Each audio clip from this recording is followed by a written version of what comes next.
Good morning, everyone. Before we dive in, I want to set the tone with something foundational. Every day, whether we realize it or not, our brain and body are in a constant dance between action and reflection, stress and recovery, intention and distraction. And if we don't take the driver's seat, biology will drive us often into places we didn't consciously choose. Today, I want to share with you 5 key things you must work on every single day. These are not just habits or motivational tips. They are non-negotiables rooted in how your nervous system operates, how your attention shapes your reality, and how small, repeated actions literally rewire your brain for resilience, clarity, and drive. When you wake up in the morning, your body and brain are not just shifting from sleep to wakefulness, they're undergoing a complex neurochemical transition that sets the tone for your entire day. One of the most important elements of this transition is the morning cortisol spike, also known as the cortisol awakening response. This is not just some incidental stress hormone increase, it is a powerful biological signal that plays a crucial role in your energy, focus, metabolism, immune system, and even your emotional state. If you learn how to work with it, rather than against it, you can significantly enhance your productivity, alertness, and cognitive control throughout the day. Cortisol often gets a bad reputation because it's associated with stress, and yes, chronically elevated cortisol levels due to long-term stress can be damaging. But it's important to understand that cortisol is not inherently bad. In fact, it follows a natural diurnal rhythm, peaking early in the morning and gradually tapering off into the evening. This peak is part of your body's natural circadian rhythm. It helps wake you up, sharpen your senses, and prepare you for the challenges of the day ahead.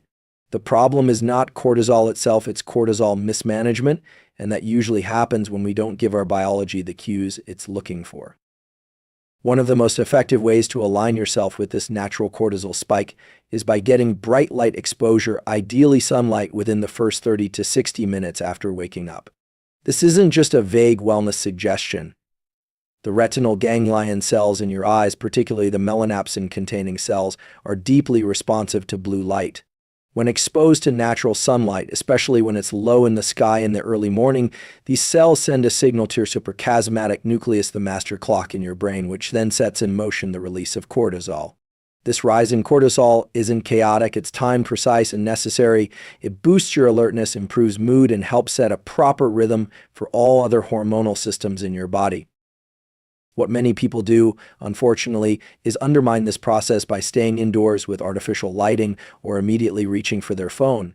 Scrolling social media or reading the news might feel productive, but from a neurobiological perspective, it's disorienting.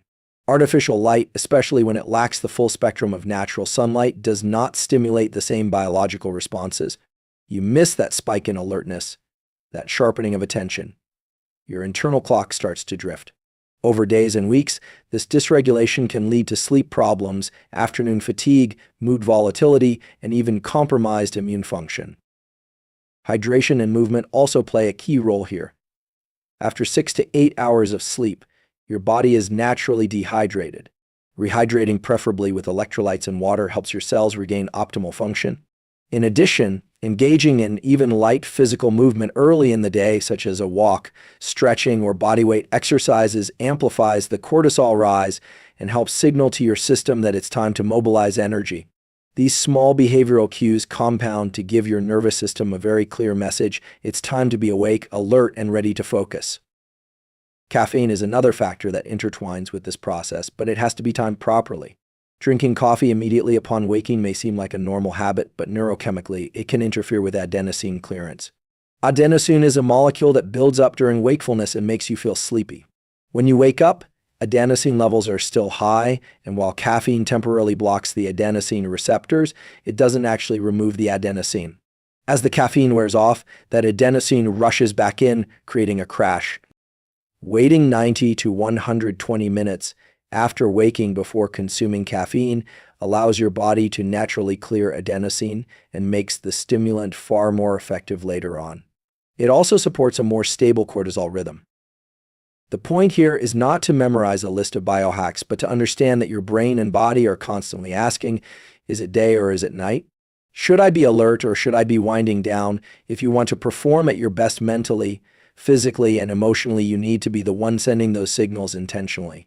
Your morning cortisol spike is one of the most powerful biological tools you have, but it only works if you help it do its job. When you synchronize your behaviors with this natural hormonal rhythm through light, movement, hydration, and timing, you are essentially tuning your brain for optimal function. Deliberate cold exposure is one of the most accessible and impactful tools you can use to build both mental resilience and physiological adaptability. While it might seem uncomfortable or even extreme at first glance, the science behind cold exposure is incredibly compelling. The act of intentionally exposing yourself to cold weather through a cold shower, ice bath, or cold plunge activates a series of neurochemical and physiological responses that promote alertness, increase dopamine, reduce inflammation, and most importantly, train your nervous system to respond rather than react. When your body is exposed to cold, even for just a minute or two, it triggers an acute stress response. Your skin temperature drops, your blood vessels constrict, and your sympathetic nervous system, the so-called fight or flight branch, kicks in. Your heart rate increases, your breathing becomes shallow, and your body prepares to deal with what it perceives as a threat. This response is what most people try to avoid, but leaning into it deliberately and briefly teaches your body how to adapt under controlled stress, and that adaptation is the foundation of resilience. From a neurochemical perspective, cold exposure rapidly increases the release of norepinephrine, a key neuromodulator involved in focus, vigilance, and mood regulation. Norepinephrine rises significantly during cold exposure and interestingly stays elevated for hours afterward. It sharpens your mental clarity and gives you a calm, sustained energy. In addition to norepinephrine, cold exposure also triggers a significant increase in dopamine, a molecule involved in motivation, reward, and drive. What's remarkable is that unlike the fast rise and fall seen with stimulant-induced dopamine spikes, the dopamine elevation from cold exposure tends to build slowly and remain elevated for hours. This creates a neurochemical environment that supports focus, motivation, and a positive outlook without the crash. Cold exposure also enhances your relationship with discomfort. It creates a situation where you experience a strong internal resistance. Everything in your mind might say, "Get out, stop. This is too much," but you learn to override that impulse. That override is not just mental toughness, it's training your prefrontal cortex to exert control over lower brain regions responsible for reflexive reactions. Each time you endure a few more seconds in the cold, you're reinforcing the neural circuits responsible for self-regulation. Over time, that translates into increased discipline and emotional control in other areas of life, whether it's handling conflict, pushing through fatigue, or staying calm in high-pressure situations. There's also a metabolic benefit. Cold exposure activates brown adipose tissue, also known as brown fat, which is metabolically active and helps your body generate heat. When brown fat is stimulated, it increases energy expenditure and improves insulin sensitivity. This means your body becomes more efficient at burning fuel and maintaining glucose balance, both of which contribute to sustained energy and reduced inflammation. Regular cold exposure can improve your body's ability to adapt to thermal stress, which has carryover effects on cardiovascular health, immune response, and overall metabolic resilience. It's important to note that the goal of cold exposure is not to suffer needlessly. It's to find the edge of discomfort and learn to stay present within it. Even a 1 to 3 minute cold shower can be sufficient if done consistently and with intention. The key is deliberate exposure, choosing to engage with discomfort rather than avoid it. This is fundamentally different from accidental cold exposure, like being caught outside in winter without a coat. The deliberate nature of the practice is what trains your nervous system and builds adaptability. Breathing is a critical part of this process. When you step into cold water, your instinct is to gasp and breathe rapidly. That's a reflexive, sympathetic response. But if you can learn to control your breathing, inhale deeply through your nose, extend your exhale as you shift the balance of your autonomic nervous system. You move from a reactive state to a regulated one. This skill, maintaining control of your physiology in the face of stress, is transferable to every domain of life. Whether you're giving a public talk, managing interpersonal tension, or simply facing a challenging decision, the ability to control your internal state is a powerful advantage. There's also a psychological component that shouldn't be overlooked. Starting your day with something difficult, something you choose to do that requires effort and presence, primes your brain to seek out other challenges. You wire yourself to pursue, not avoid. The first victory of the day doesn't need to be grand, it just needs to be intentional. Deliberate cold exposure gives you that opportunity daily, a low barrier, high impact action that signals to your brain, I do hard things. I face discomfort. I take control. Visual focus is not just a byproduct of attention, it is one of the primary levers through which attention itself is regulated. The way you use your eyes, especially early in the day and throughout periods of deep work, sends direct signals to your brain about what to prioritize. Your visual system is intricately connected to your state of arousal, your level of alertness, and your ability to concentrate. Understanding and using this connection intentionally allows you to take control over your focus, productivity, and emotional regulation. The retina is not just a camera that sends images to your brain. It is actually part of your central nervous system, and it communicates directly with areas of the brain responsible for mood, wakefulness, and cognitive processing. One of the key features of this system is the way it interprets visual focus. When you direct your gaze narrowly focusing on a single object, person, or point in space, you are engaging a neural circuit that enhances mental focus. This narrow, concentrated visual field creates a parallel internal state of heightened attention. It recruits systems in the prefrontal cortex and basal forebrain that are associated with goal-directed behavior and task execution. In contrast, when you soften your gaze and take in a wide field of view, what's known as panoramic vision, you send a signal to your nervous system that it's safe to relax. Panoramic vision engages the parasympathetic nervous system, reducing stress and lowering heart rate.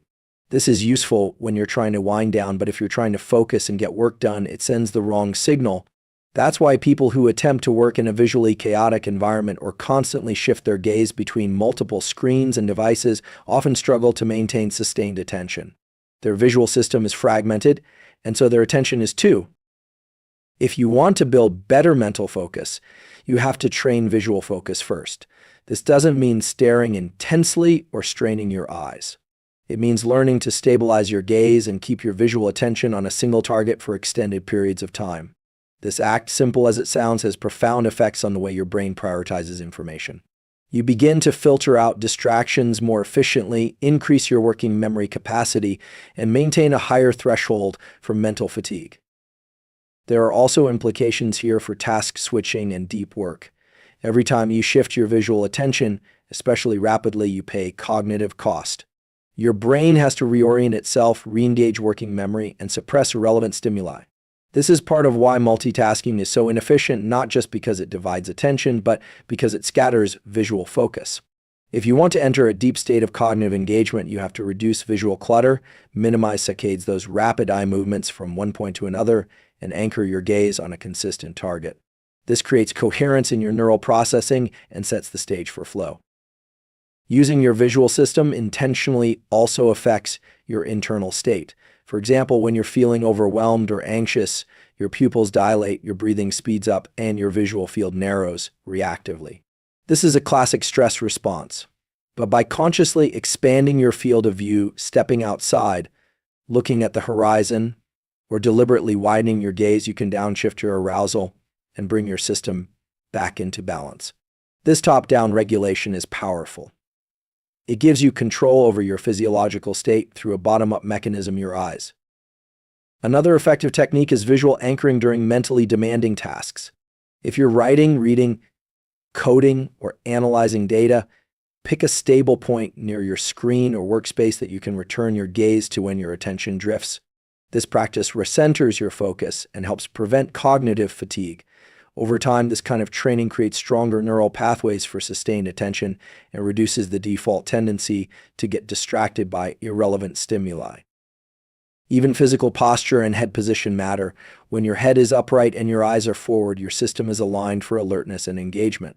When your gaze drops too low for extended periods, as it often does when looking at phones or tablets, your neck flexes and your alertness drops.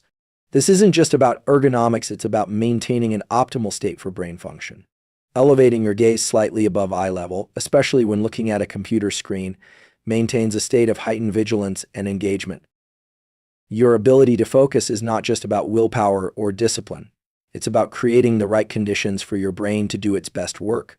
The visual system is a powerful, often overlooked gateway into this process.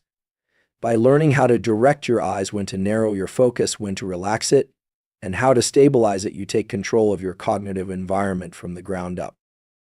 Non-sleep deep rest, or Nenstra, is a term used to describe specific states and protocols that allow the brain and body to enter deep relaxation without actually falling asleep. These states promote recovery, enhance learning, and reset the nervous system in a way that sleep alone sometimes cannot.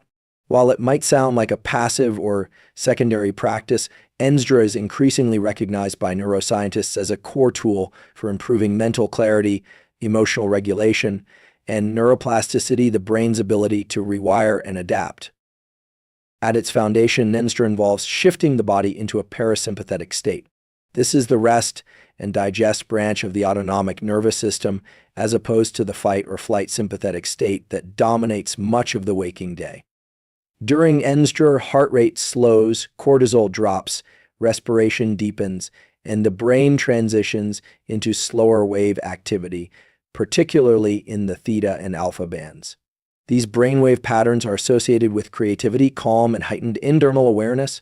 You're not asleep, but you're not in your normal waking state either. You exist in a unique window of consciousness where recovery and integration can occur efficiently. There are several ways to enter Nenstra. One of the most studied is Yoga Nidra, a guided form of deep relaxation that typically lasts between 10 and 30 minutes. During a Yoga Nidra session, you're usually lying down with eyes closed, following a voice that guides you through body scans, breath awareness, and sometimes visualizations.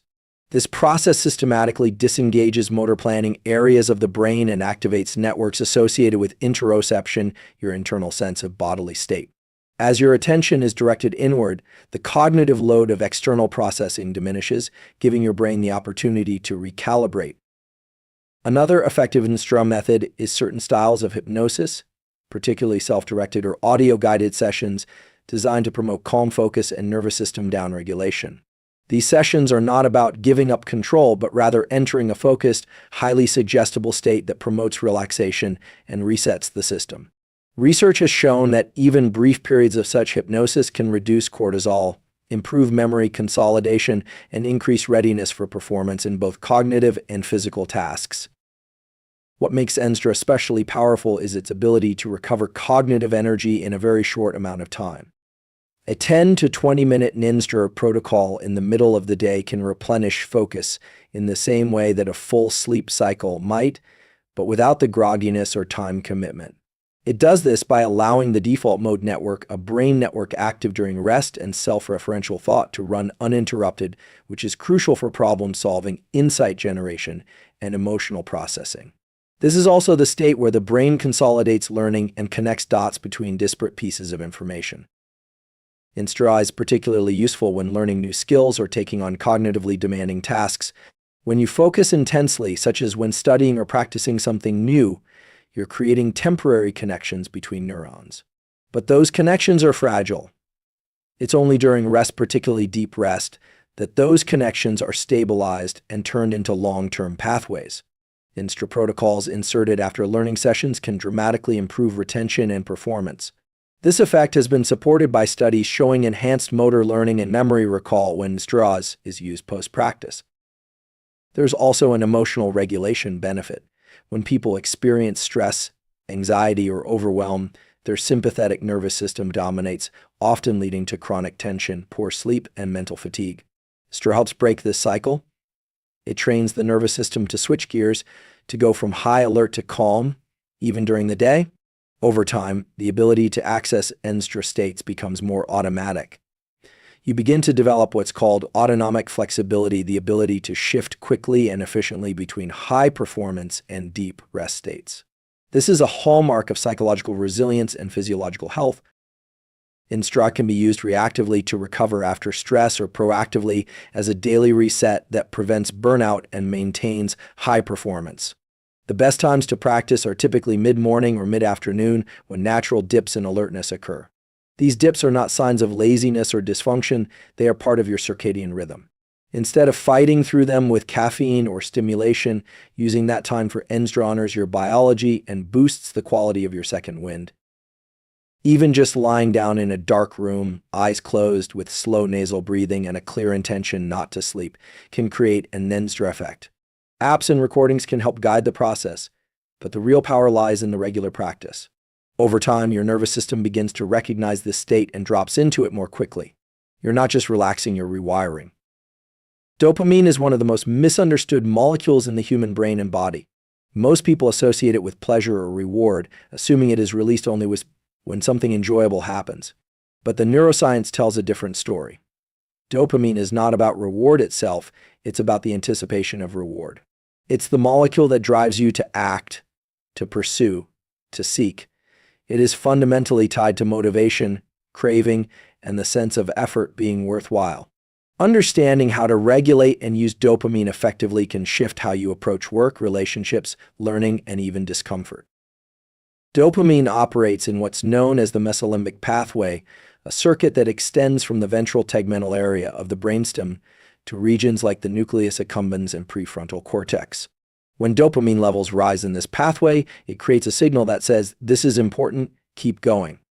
It's a system designed not for celebration, but for pursuit. This is why people feel most alive and driven not after they've achieved something, but while they are moving toward it. The journey, the striving, is where dopamine does its best work. This has profound implications for how we structure our days and our habits. If you only release dopamine in response to external rewards like likes on social media, finishing a task, or buying something, you place your motivation entirely in the hands of outcomes.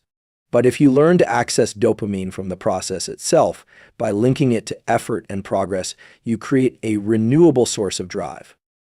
This is called dopamine layering, and it's a critical distinction. Instead of waiting for dopamine to come at the finish line, you find ways to generate it while you're in the middle of the work, training, or challenge. You can consciously amplify this effect by mentally rewarding effort, not just results. Neuroscience research shows that when individuals self-reinforce during difficult tasks, telling themselves, for example, "This is hard and that's good," or "I'm doing the work," this is where the value is dopamine rises in response to the activity itself. That reinforcement teaches the brain to associate challenge with reward, not avoidance. Over time, this builds what is called a growth mindset, not just psychologically, but neurochemically. The brain begins to crave effort because it now links effort with dopamine release. Another key to understanding dopamine is that it is a finite resource in the short term. When you experience a large spike in dopamine, whether through a win, a pleasurable activity, or a stimulant, it is always followed by a dip. This dip is necessary to maintain balance in the system, but it also means that chasing frequent high-intensity spikes leads to a net loss of motivation over time. People who constantly seek novelty, stimulation, or quick gratification are often stuck in a cycle of boom and crash. Their baseline dopamine levels drop, and they need more stimulation just to feel normal. The way out of this cycle is to manage the amplitude and frequency of dopamine peaks. This means being selective with what you allow to spike your system. Activities like scrolling social media, binging content, or eating highly palatable foods all create rapid but shallow dopamine spikes. In contrast, longer-term pursuits like learning a skill, training your body, or working toward a creative goal produce more sustainable, moderate dopamine increases that are integrated with effort and consistency. These are the activities that build resilience and sustain drive. Deliberately inserting periods of dopamine reset is another powerful strategy. These are times when you avoid artificial stimulation altogether. No music, no screens, no multitasking. Going for a walk without your phone, sitting in silence, or doing focused breathwork are simple ways to allow your baseline dopamine levels to recover. When you do this consistently, you become more sensitive to natural sources of dopamine, and the motivation that returns is more genuine and less dependent on external triggers. Sleep, nutrition, and sunlight also have a direct impact on dopamine regulation. Dopamine synthesis begins with the amino acid tyrosine, which is obtained from protein-rich foods. Sleep supports the replenishment of dopamine receptors and helps reset your responsiveness. Morning sunlight triggers the release of dopamine and helps regulate the enzymes involved in its metabolism. These biological levers are not just background factors, they're part of the system that determines how much motivation, focus, and energy you bring into your daily pursuits. What this all points to is a shift in mindset from chasing reward to cultivating pursuit. The people who seem effortlessly motivated are not surfing endless waves of excitement. They are attuned to effort as a source of satisfaction. They understand that dopamine isn't just about feeling good when something is achieved, it's about the sense of alignment that comes when effort and meaning converge. When you learn to work with dopamine rather than being controlled by it, you unlock a deeper and more durable form of motivation. Sleep is not simply a period of inactivity or rest, it is an active and dynamic process during which the brain and body undergo essential forms of maintenance, adaptation, and optimization. Every aspect of cognitive performance, emotional regulation, physical recovery, immune function, and hormonal balance is either directly enabled or severely impaired based on sleep quality and duration. While people often discuss productivity, focus, or energy in isolation, sleep is the underlying foundation that determines how well all of those systems function day after day. Within the brain, sleep is when memory consolidation occurs. Throughout the day, as you engage with new information, experiences, and tasks, your brain forms temporary neural connections. These are fragile and susceptible to interference. During deep stages of sleep, particularly slow-wave sleep and REM, rapid eye movement sleep, those temporary connections are evaluated and either strengthened into long-term memories or pruned away. Without this process, the brain becomes overloaded with noise and learning stalls. What's even more critical is that different types of memory, emotional, procedural, declarative, are each encoded during specific sleep phases, meaning poor or fragmented sleep leads to selective cognitive deficits. Sleep also supports the clearing of metabolic waste from the brain. The glymphatic system, which functions like a sanitation mechanism, is highly active during sleep and helps flush out neurotoxins, including beta-amyloid proteins associated with neurodegenerative diseases. This process only occurs efficiently when you're in a state of deep, unbroken sleep. If you consistently get short or disrupted sleep, these waste products accumulate, leading to long-term cognitive decline and reduced emotional resilience. It's not just about feeling tired the next day. Chronic sleep debt is neurotoxic. On the hormonal level, sleep regulates the release and rhythm of several key molecules, including cortisol, growth hormone, testosterone, and insulin. Growth hormone, essential for tissue repair and muscle regeneration, is predominantly released during the early phases of deep sleep. Testosterone production, critical for drive, mood, and strength in both men and women, is also sleep-dependent and peaks during the final stages of a full sleep cycle. Cortisol, the primary stress hormone, follows a circadian rhythm that should rise in the early morning and taper off toward the evening. Inadequate sleep flattens this rhythm, making mornings sluggish and evenings wired, a reversal that undermines mental clarity and metabolic health. Blood sugar regulation is another area dramatically affected by sleep. Even one night of poor sleep can lead to insulin resistance, meaning your body requires more insulin to process the same amount of glucose. Over time, this increases the risk for type 2 diabetes, weight gain, and fatigue. Sleep also influences appetite-regulating hormones like leptin and ghrelin. When sleep is reduced, leptin levels drop and ghrelin levels rise, leading to increased hunger and reduced satiety. The result is not just overeating, but a specific craving for high sugar, high-fat foods, fuel that your tired brain perceives as the fastest route to energy. Emotionally, sleep is what allows you to reset and reprocess. REM sleep, in particular, helps to downscale the emotional intensity of experiences. It allows you to recall events with clarity, but without the same physiological arousal. This is critical for resilience.